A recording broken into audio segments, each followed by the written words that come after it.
अस्सलाम वालेकुम। आज स्पीक से मैं हूँ रियाज अंजुम। आज हम बात करेंगे माहिर नफ्सियात डॉक्टर सैयद अबू हुज़ैफ़ा से, जो कि डिस्ट्रिक्ट हेडकोार्टर अस्पताल में शोबा नफ्सियात के इंचार्ज भी हैं। उनसे बात करेंगे कि कौन कौन से मसाइल होते हैं जिससे इंसान डिप्रेशन और एंग्जाइटी का शिकार होता है। नफ्सियाती अमराज का ताल्लुक़ हमारी नफ्सियात के साथ होता है और हमारी नफ्सियात का ताल्लुक़ हमारे दिमाग के अंदर मौजूद मुख्तलिफ़ केमिकल के साथ होता है। उदास रहना, काम काज में दिल ना लगना, कानों में आवाज़ें सुनाई देना, मुख्तलिफ़ किस्म की शक्लें नज़र आना, यादाश्त में कमी बेशी, ज़िंदगी के बाकी मामलात में दिल ना लगना, गुस्से की ज़्यादती, नशे की तरफ दिल करना या नशे की तरफ लग जाना, ये सारी चीज़ें जो हैं ये नफ्सियाती अमराज का हिस्सा हैं और इनको हम नफ्सियाती अमराज में शुमार करते हैं। और अगर बुनियादी तौर पर देखा जाए, हमारी सोसाइटी के अंदर एक गलत फहमी है कि ये जो अमराज हैं, अगर किसी को आवाज़ें सुनाई देती हैं, किसी को शक्लें दिखाई देती हैं, कोई गुस्से का तेज़ हो गया है, किसी को दौरे पड़ते हैं, कोई उदास रहता है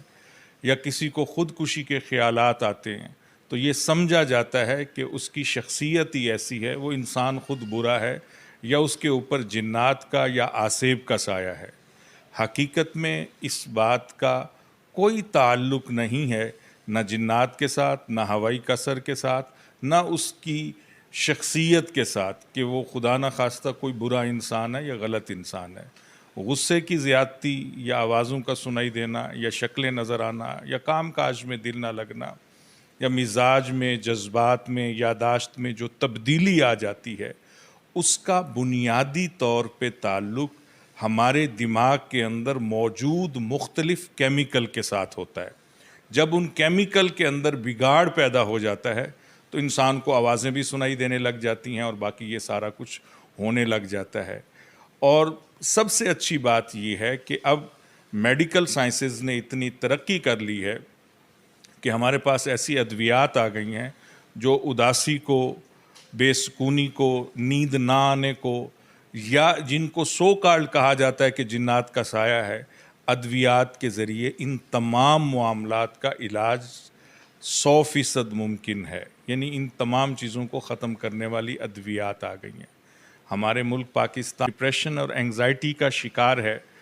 तो अगर उसका बिलीफ सिस्टम बेहतर है, उसकी सोच के अंदर तवाज़ुन है, वो मुतवाज़न ज़िंदगी गुजारता है, वो मज़हब के करीब है, वो मुआशरे के अंदर अपना फ़ुआल रोल प्ले करता है और मस्बत अंदाज में ज़िंदगी गुजारता है, वो नींद पूरी करता है, वो अपनी ग़िज़ा का और वर्जिश का ख्याल रखता है, वो नशे से दूर रहता है, क्योंकि नशा बज़ात ख़ुद नफ्सियाती अमराज का बहुत बड़ा सबब है। यानी नशे से भी नफ्सियाती अमराज हो जाते हैं। सिगरेट, पान, गुटखा और या बाकी आइस है, मैथ है, इससे नफ्सियाती अमराज हो जाते हैं। तो इन तमाम चीज़ों से बच के और मुआशरे के अंदर अपने लिए बाकी मुख्तलिफ़ अमराज हैं, उनमें कुछ परहेज़ होता है और आप परहेज़ करके उन अमराज से बच सकते हैं। तो इस तरह नफ्सियाती अमराज के हवाले से भी हम कह सकते हैं कि कुछ ऐसी चीज़ें हैं जिन पे अमल करके हम इन अमराज से बच सकते हैं। जिस तरह ये है कि अगर कोई शख्स डिप्रेशन और एंग्जाइटी का शिकार है, तो अगर उसका बिलीफ सिस्टम बेहतर है, उसकी सोच के अंदर तवाज़ुन है, वो मुतवाज़न ज़िंदगी गुजारता है, वो मज़हब के करीब है, वो मुआशरे के अंदर अपना फ़ुआल रोल प्ले करता है और मस्बत अंदाज में ज़िंदगी गुजारता है, वो नींद पूरी करता है, वो अपनी ग़िज़ा का और वर्जिश का ख्याल रखता है, वो नशे से दूर रहता है, क्योंकि नशा बज़ात ख़ुद नफ्सियाती अमराज का बहुत बड़ा सबब है। यानी नशे से भी नफ्सियाती अमराज हो जाते हैं। सिगरेट, पान, गुटखा और या बाकी आइस है, मैथ है, इससे नफ्सियाती अमराज हो जाते हैं। तो इन तमाम चीज़ों से बच के और मुआशरे के अंदर अपने लिए इन अमराज से बच सकते हैं। जिस तरह ये है कि अगर कोई शख्स डिप्रेशन और एंग्जाइटी का शिकार है, तो अगर उसका बिलीफ सिस्टम बेहतर है,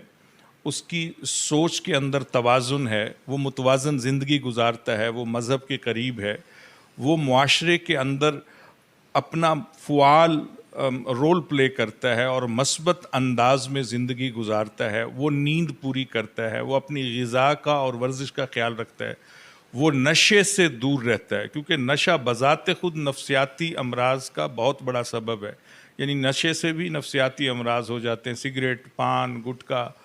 اور یا باقی آئس ہے، میتھ ہے، اس سے نفسیاتی امراض ہو جاتے ہیں. تو ان تمام چیزوں سے بچ کے اور معاشرے کے اندر اپنے لیے مثبت مصروفیت پیدا کر کے ہم ان امراض سے بچ سکتے ہیں. ہاں، باقی ان میں سے کچھ امراض ہیں جن کا تعلق وراثت کے ساتھ ہوتا ہے، یعنی وہ نسل در نسل منتقل ہوتے ہیں. وہ جراثیم ہوتے ہیں جو والدین سے بچوں میں شفٹ ہو جاتے ہیں، تو ان کا علاج کے ذریعے جو ہے تدارک ممکن ہے، لیکن اس کے اندر بھی مزید ان سے اس طرح بچا جا سکتا ہے کہ وہ فیملیز جن کے اندر نفسیاتی امراض چل رہے ہوں، ان میں پھر ہم بچوں کی شادی کے حوالے سے کاؤنسلنگ کرتے ہیں کہ آپ نے مستقبل میں ان بیماریوں کو اپنی نسل سے ختم کرنے کے لیے کون سے ایسے اقدام کریں کہ جس کی وجہ سے آپ کی نسلوں میں وہ بیماری منتقل نہ ہو.